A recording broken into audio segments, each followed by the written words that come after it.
मैं पहले अंधकार में था प्रकाश।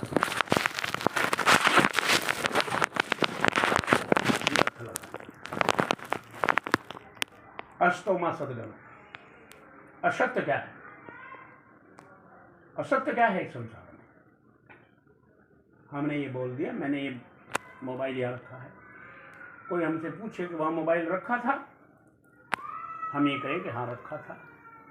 अगर हम ये कहें नहीं रखा था तो झूठ हो गया। हम कहे रखा था तो सच हो गया। इसको हमने सच और झूठ में मान लिया। संतों की भाषा में हर वो चीज झूठ है जो कुछ समय के बाद खत्म हो जाएगी। अब उसमें क्या क्या आता है देखो। हम जितने यहाँ 5 आदमी बैठे हैं, इनमें से आज से 70 साल के बाद कोई हम मौजूद नहीं हुआ, 5 में से। लिख के दे रहा हूं। तो ये जो अब है फिर नहीं होगा, ये झूठ है या सच है? यही तो फिर जो विनाशकारी चीज है वो झूठ है, जो रहने वाली है वो सच है। अब ये सारी चीजें जहां से जहां तक हमारी दृष्टि जा रही है सब झूठ के शामिल है कि नहीं? क्या कहा गोस्वामी जी ने? गोचर जह लग मन जाई सब ही माया जाने भाई। जहां तक हमारी दृष्टि, जहां तक हमारा मन जा रहा है वो सब खत्म होने वाला है, सब खाना होने वाला है, सब झूठ है। हमें इस झूठ से जो सच की तरफ ले जाए वो गाइड चाहिए, जो अंधकार से प्रकाश की ओर ले जाए वो गाइड चाहिए। इस सृष्टि का एक बहुत बड़ा सच ये है कि हम सबको एक ना एक दिन काल का ग्रास बढ़ना पड़ेगा, मृत्यु हमारी होगी। कोई शक है? कोई शक है इसमें? कोई रहा है आज तक? कोई रहेगा? हम रहेंगे क्या जो और कोई रहा हो? तो ये मृत्यु मंडल है, यहाँ मृत्यु सबकी है। मृत्यु और माँ अमृत गमे, हमें उससे लेवल पर पहुंच जाए, उस जगह पर पहुंच जाए जहां हमें कभी मृत्यु ना हो। वो कौन सा है? सच कौन सी जगह है? प्रकाश कौन सी जगह है? ये जानना मनुष्य मात्र का कर्तव्य है। नौ केवल कबीरपंथी नहीं बल्कि मनुष्य मात्र का ये लक्ष्य है। पूर्ण संतों की वाणी, पूर्ण संतों की वाणी पूरी तरह से मनुष्य मात्र के लिए ही है। वो किसी जाति विशेष संप्रदाय के लिए नहीं है। लेकिन सवाल यह है कि क्या इस तरह की शिक्षा हमें मिल रही है? अगर मिल रही है तो मैं नहीं समझता कि, क्योंकि इस सब्जेक्ट की, इस विषय की जरूरत तो सभी मनुष्यों को है। वो किसी खास एक जाति, किसी समुदाय या किसी धर्म पंथ का मैटर नहीं है, बल्कि मनुष्य मात्र का है। तो हमें इस दुनिया में रहते हुए इस सब्जेक्ट को जानने का पूरा पूरा हक है। क्यों? क्योंकि ये तालीम बड़ी ही मनुष्य के लिए है। और ये हमारा फंडामेंटल राइट है। अगर ये नहीं जाना तो जिन वो एक ना जान या बहुत जाने जाओ। तो वो कहते हैं, भारद्वाज ऋषि कहते हैं, शौनक इस संसार में 2 तरह की विद्या है, एक अपरा है, एक परा है। अपरा जानने के बाद भी हमें विद्या को जानना पड़ेगा। अगर हमने परा विद्या जान ली, हमारे पास 4 वेद, 6 शास्त्र, 18 पुराण, 9 व्याकरण की तालीम नहीं है, तो ये अपने आप आ जाएगी, अपने आप आ जाएगी।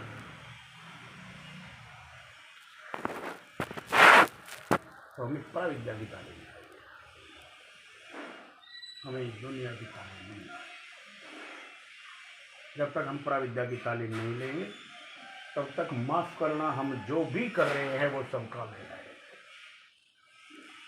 अपने मन को झूठी तसल्ली हम कितनी भी दे लें, लेकिन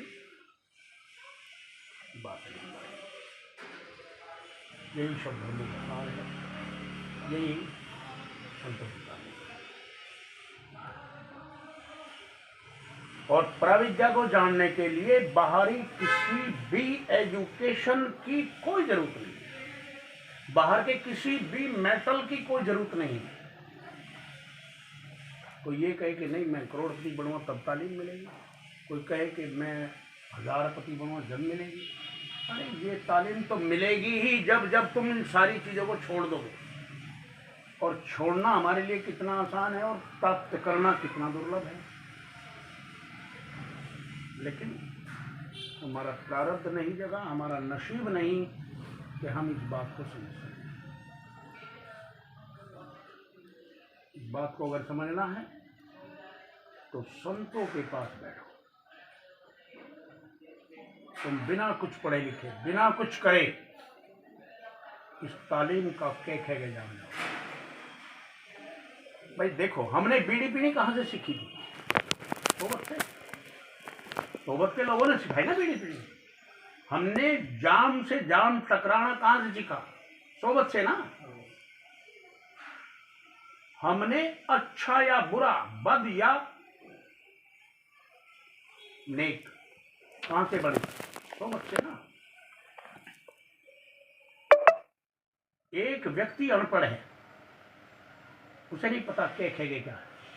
वो अगर किसी डॉक्टर के पास बैठने लगे तो थोड़े से दिन के बाद वो बैठने मात्र से बताने लगेगा ना कि एस्प्रिन कहाँ काम करेगी, बताने लगेगा।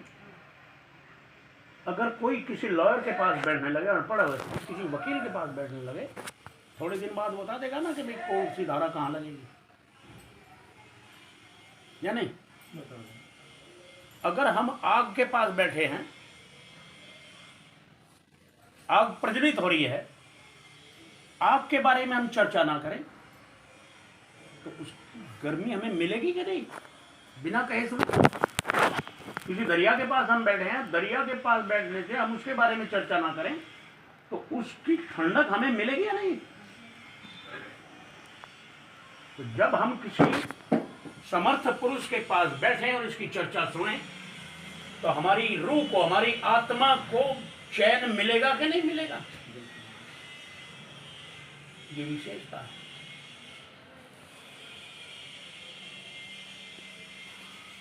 इसलिए खोजो महापुरुषों और वेद क्या कहते हैं? वेद चेतावनी देते हैं कि उठो, जागो और तब तक मत रुको जब तक तुम अपनी मंजिल पर ना जाओ, पहुंच ना जाओ। और हमें क्या तालीम मिल रही है? सुबह से शाम तक केवल पैसा कैसे कमाया जाए, पैसा कैसे आए, पैसा पीर। सबका दुनिया में सबका पीर कौन है? कैसा है? हम गुरु घर पे भी जा रहे हैं तो क्या लेने जा रहे हैं? पैसा नहीं है जी, पैसा मिल जाए, आशीर्वाद मिल जाए, बीवी बच्चे मिल जाए, मान सम्मान मिल जाए।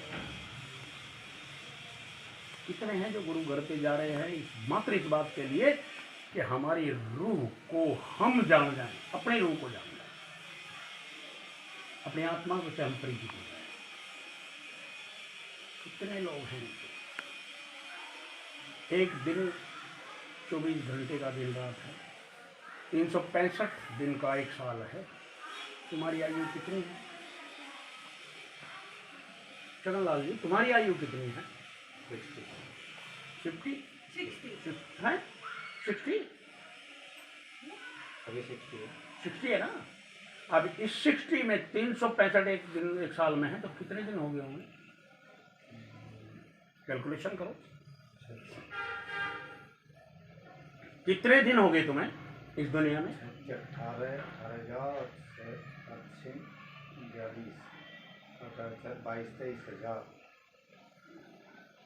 दिन हो गए, 22-23 हजार।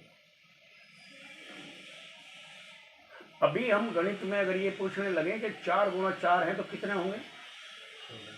16।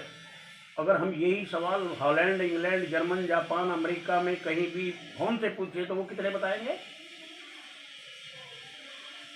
कितने बताएंगे?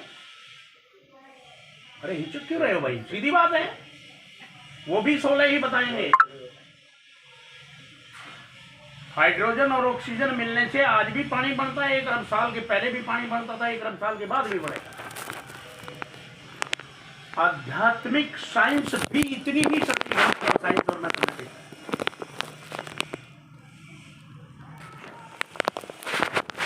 लेकिन हम ही मिला, हमें इस साइंस को बताने वाला ही नहीं मिल रहा था। तो कितने दिन हुए हमारे? 60 वर्षों में हमारे कितने दिन हुए? 60 वर्षों में हमारे 21,900 दिन हुए। 21,900 दिन कम तो नहीं होते? कोई इनमें एक रात ऐसी याद करके बताओ, कोई एक रात ऐसी गई हो कि जब हम परमात्मा के ना मिलने से दुखी हुए हो? कोई एक रात बताओ।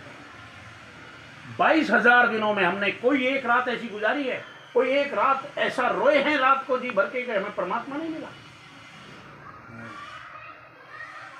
और दुनिया के लिए कितनी रातें गई होंगी? दुनिया ना मिलने से, दुनिया के सामान ना मिलने से कितनी रातें हमारी 22,000 में गई होंगी, ये बताओ मुझे।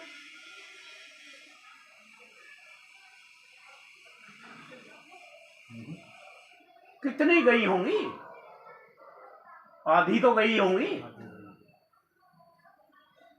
11,000 तो गई है ना। 11,000 हम एक पलड़े के, एक तराजू के पलड़े में एक में रखें और एक पलड़ा खाली हो तो झुकेगा कौन सा? कौन सा पलड़ा झुकेगा बहन जी? 11,000 वाला झुकेगा। और फिर हम कहें ऐसी तालीम होती ही नहीं या ये चीज होती ही नहीं, तो हमारे लिए तो है ही ऐसा। अरे भाई, उल्लू को अगर दिन में सूरज की वजह से दिन ना दिखाई दे तो किसी का दोष है क्या?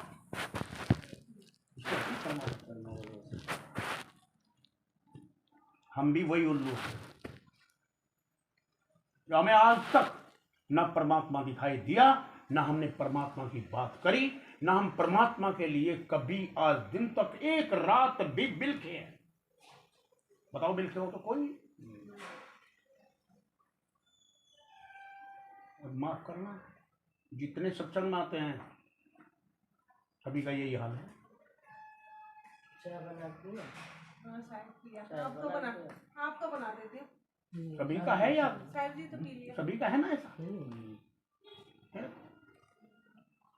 चाखा चाहे प्रेम रस और रखा चाहे मान, एक म्यान 2 खड़ग देखी सुनी ना कान। हम वही तो हमें मिलेगा ना जिस चीज को हम चाहते हैं। हम परमात्मा को, अपनी आत्मा को चाहेंगे तो वो मिलेगा, दुनिया को चाहेंगे तो वो मिलेगा। अब हम पुजारी किसके हैं? दुनिया में। ये सिद्ध हो रहा है ना, ये तो हमारा मैथमेटिक्स है, निकल के आ रहा है भाई। परमात्मा को तो दुख में ज्यादा याद करते हैं। कहाँ करते हैं दुख में याद? दुख में तो करते हैं। कमाल कर रहे हैं। अगर हमने ये सुना है कि रोटी खाने से भूख खत्म होती है और हमें कभी भूख लगती नहीं, और कभी कभार अगर भूख लग भी गई और हम कहें रोटी रोटी रोटी रोटी, तो पेट भर जाएगा? भर जाएगा। अगर हमें कभी दुख आ रहा है और हम कहें परमात्मा राम राम राम राम कबीर साहिब कबीर साहिब, जब हमने कभी संपर्क नहीं किया तो कहां बज रहे हैं? हम तो उस रोटी का नाम पुकार रहे हैं जिससे हमारी भूख खत्म हो। हम तो कबीर साहिब का नाम पुकार रहे हैं जिनके मिलने से हमारे ये दुख दूर होंगे, लेकिन मिले तो नहीं। सोचो, इसलिए तो शायद कहते हैं सुख में सुमरण ना किया दुख में किया याद, कहीं कबीर उस दास की फिर कौन सुने फरियाद। दुख में सुमरण सब करे सुख में करे ना कोई, जो सुख में सुमरण करे तो दुख काहे को। फिर कैसे आएगा यार। रोटी वो वस्तु है जिससे हमारी सुधा शांत होती है, जिससे हमारी भूख खत्म होती है। लेकिन अगर हम रात दिन सुबह शाम रोटी रोटी रोटी रोटी कहते रहे तो पेट भरेगा। फिर अरे भाई, रोटी वो पदार्थ है, रोटी वो वस्तु है जिसके साथ कई सारी चीजें मिल करके वो बनती है, और जब तक वो बने ना, जब तक हमसे खाए ना, तो भूख तो खत्म नहीं। रॉ मटेरियल भी तो लाना पड़ता होगा ना रोटी का। रोटी को बनाने के लिए हमें पानी भी चाहिए, गेहूं चाहिए, उसका पीस करके उसको आटा बनाना पड़ता है। गेहूं कैसे पैदा हुआ है, कैसी मेहनत करनी पड़ी है, ये हमें ना भले ही मालूम हो, लेकिन गेहूं तो चाहिए। लेकिन हम क्या है, रात दिन बाणी सोते हैं। ये जो कपड़ा है हम पहन रहे हैं, ये किससे बना है?